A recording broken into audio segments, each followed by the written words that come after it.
We collected the 30th and final piece to take off, said our goodbyes, and left off with the credits.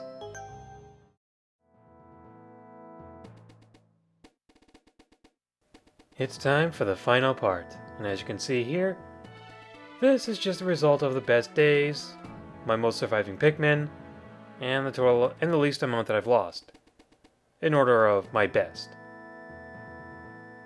Sadly, my surviving Pikmin for this one didn't even make it on the list, but everything else looked to be okay. This shows you all the ship parts that you've got, and the ones in blue show you which ones you actually didn't need to take off. I guess you don't really need the Nova Blaster. I mean, that's a nice little thing to help blast off asteroids and stuff, but I guess it's not necessary to take off. And here we get a nice sort of recapping of everything we've done in the game. Meanwhile, the credits go along on the surface of the planet. I don't even know what the name of the planet is. Some think it's the Earth, and, well, I don't think so. Pikmin 2 would definitely kind of prove that it's the Earth, but I don't agree with it at all. It might be that a lot of the stuff you find in Pikmin 2 ended up crash landing there for all we know.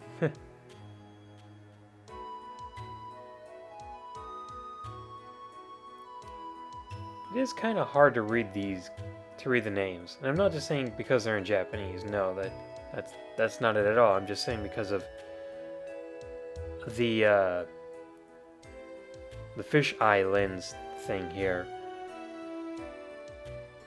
That effect makes it a little hard to actually read it.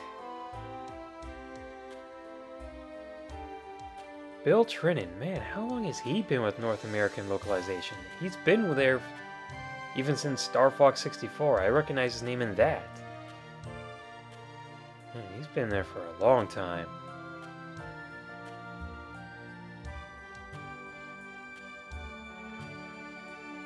I guess all I can say right now is if you haven't played Pikmin before, you should definitely play it. I know I didn't make it look that fun, but trust me,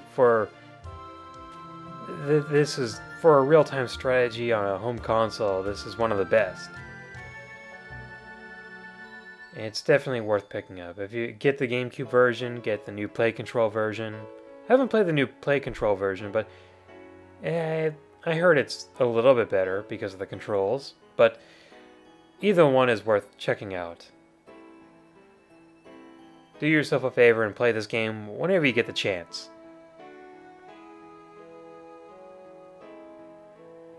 And now we get the enemy roll call.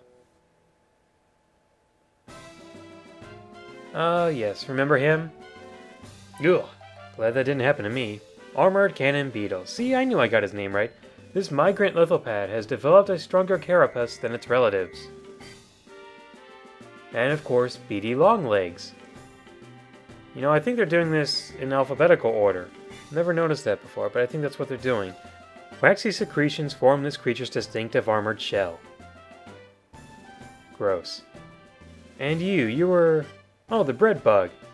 This creature's thick hide protects it from most attackers. Yeah, no kidding.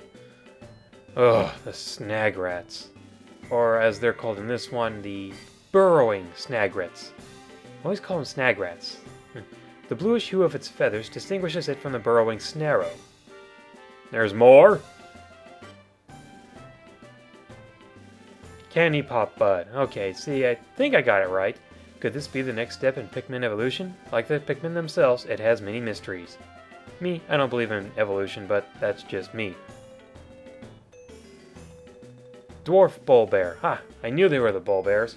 A bull bear at an early stage of development in its life cycle. This specimen appears to be nearly fully developed. Really? Compared to the big one? Dwarf Bulborb.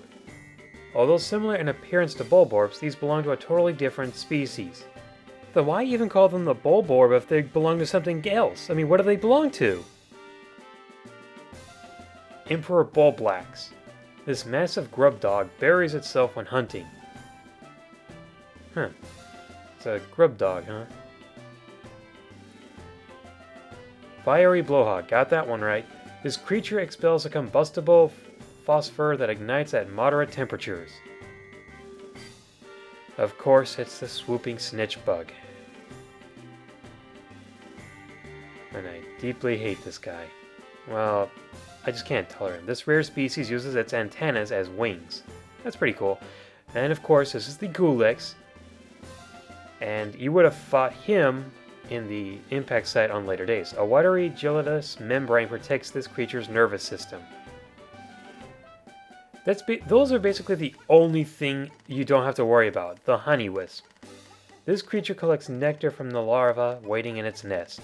For the larvae, whatever. And you, who collect stuff, the iridescent flint beetle. Well, I knew he was a beetle. This forager stores undigested pellets in its stomach for winter. Oh, look, it's Rocky. Or as he's actually known as, Mamuta. This creature seems fond of flowers, but only for their decorative properties. Oh, he's an interior decorator.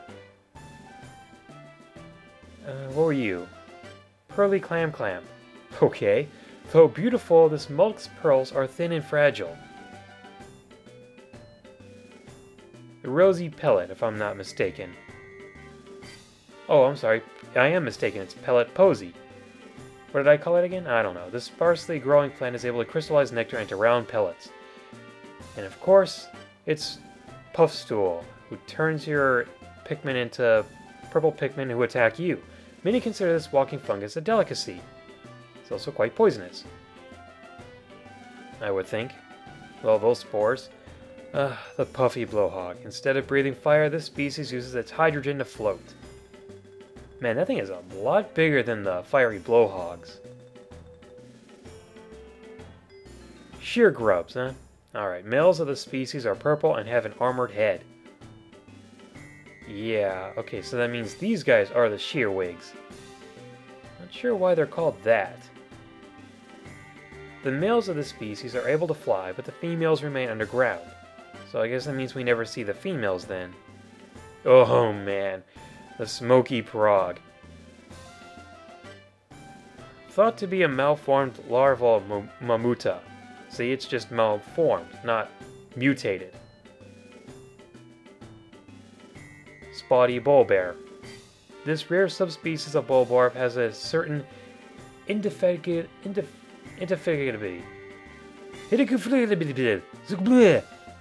I don't care. Spotty bulbarb. This nocturnal hunter feeds mostly on small animals returning to their nests at night. Yeah, we kind of knew that. You guys, what were you called? You're the water something. Water dumple. This aquatic creature is a close relative of the bulbarb, and I believe I said that too. I just didn't remember what it was. And the wollywogs. Oh, I'm sorry, these are the wogpoles. This creature appears to be a newborn yellow wollywog in tadpole form. And now we have the wollywogs. Man, they're good jumpers. This creature's coloration results from remaining sheltered in its cavernous dwelling. Yeah, no sunlight to tan the skin. And of course, the yellow wollywog. After evolution led to the development of its specialized jumping ability, this amphibian actually lost much of its ability to swim. Like I said, I don't believe in evolution, so meh. That's just me. And that's the end of Time to Play Pikmin. It's over.